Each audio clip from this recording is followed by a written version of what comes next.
ജമ്മു കശ്മീർ ഹരിയാന നിയമസഭാ തെരഞ്ഞെടുപ്പുകളുടെ വോട്ടെണ്ണൽ നാളെ.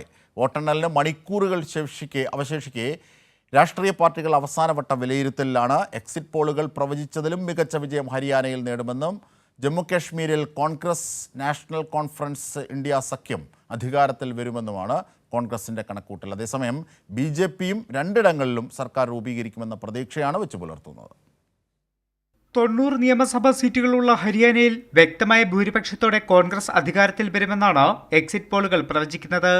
കോൺഗ്രസ് നേതാക്കളാകട്ടെ എക്സിറ്റ് പോളുകൾ പറഞ്ഞതിലും മികച്ച വിജയം സ്വന്തമാക്കുമെന്നും BJPക്ക് ചരിത്രത്തിലെ കനത്ത പരാജയമാകും ഉണ്ടാവുകയെന്നും പറയുന്നു. എന്നാൽ BJP നേതാക്കൾ എക്സിറ്റ് പോളല്ല യഥാർത്ഥ പോൾ എന്ന നിലപാടിലാണ്.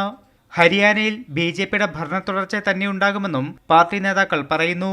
ഇരു പാർട്ടികളിലും വിമതശല്യമുണ്ടായിരുന്നു.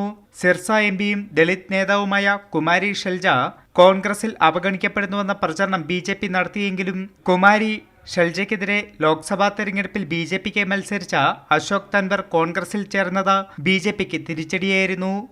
ജമ്മു കാശ്മീരിലെ 90 അംഗ നിയമസഭയിലേക്കും വാശിയേറിയ പോരാട്ടമാണ് നടന്നത്.